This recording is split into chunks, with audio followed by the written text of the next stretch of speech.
तर नमस्कार मित्रांनो, आपला आजचा नवीन व्हिडिओमध्ये तुमचं सर्वांचं स्वागत आहे। तर आजचा व्हिडिओ आहे लहान मुलांना मोबाईलपासून कसं दूर ठेवावं याच्यावरती। तर हे बघा मित्रांनो, 3 वर्षाची 4 वर्षाची मुलं आपल्या घरामध्ये असतात, सारखी मोबाईल मागत असतात, हंबा लावा, हे लावा, ते लावा करत असतात। तर त्यांना मोबाईलपासून लांब ठेवणं खूप गरजेचं असतं। तर त्यांना मोबाईलपासून लांब कसं ठेवावं? तर हे बघा मित्रांनो, हा माझा 3 वर्षाचा लहान मुलगा आहे। नेहमीच मोबाईल द्या, हंबा लावा करत असतो। पण आपण याला नेहमी त्या ॲक्टिव्हिटीज शिकवत असतो, त्याच्याकडून व्यायाम करून घेतो, त्याच्याकडून रनिंग करून घेतो, त्याला व्हॉलीबॉल, फुटबॉल, क्रिकेट या खेळांविषयी माहिती देतो, त्याला खेळ शिकवतो। तसंच त्याला डिप्स मारायला, जोर मारायला, बैठकी मारायला शिकवतो। खरंच खूप ॲक्टिव्हिटीज या वयामध्ये मुलं शिकत असतात। तुम्ही त्यांना बरोबर त्यांच्या अंगी काय गुण आहेत ते ओळखले नसतील तर तुम्हाला त्यांना मोबाईलपासून दूर ठेवणं गरजेचं आहे। तर त्याच्यासाठी आता कसं झालं आहे, शहरामध्ये मुलं 1 BHK फ्लॅट 2 BHK फ्लॅटवरती राहतात आईवडिलांसोबत। आमची तीच परिस्थिती आहे। तर आता खाली तर त्याला काय घेऊन जाऊ शकत नाही खेळायला, कारण गावामध्ये आपल्या घरातली बावकीतली चुलत्या मालत्यांची लहान मुलं असतात, त्यांच्या वयाची। बिनधास्तपणे आपण त्यांना त्यांच्यासोबत सोडू शकतो खेळायला, पण इथं तसं नसतं मित्रांनो।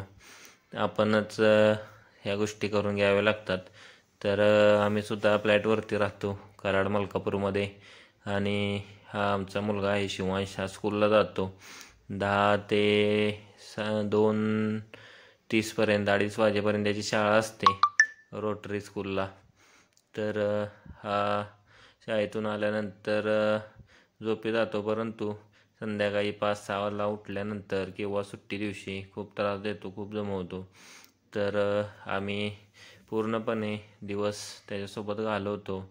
आणि हा बघा आता कसा जोर मारतोय मित्रांनो।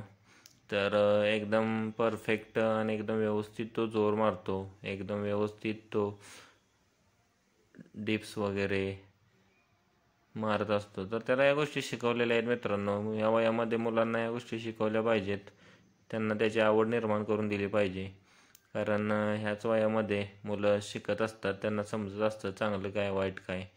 तर मी खरंच खूप त्याच्यावरती लक्ष ठेवून असतो की तो काय करतोय काय नाही, आणि त्याला मी प्रत्येक गोष्टीत सांगत असतो की हे काय करायचं, काय चांगलं आहे काय वाईट आहे।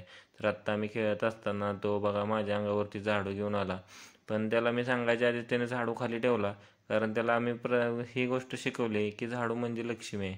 ही त्याला पाय लागला काय झालं तर पाया पडायचं, आणि त्याने तो वरती उचलला आणि खाली ठेवला। तर मुलांना ह्या गोष्टी असतात त्या खरंच पटवून द्यायच्या असतात, सांगायच्या असतात, आणि त्यांना तर मित्रांनो, हा व्हिडिओ तुम्हाला कसा वाटला नक्की कमेंट करून सांगा, आणि असेच व्हिडिओ पाहण्यासाठी आपल्या चॅनलला सबस्क्राईब करा, एक लाईक करा।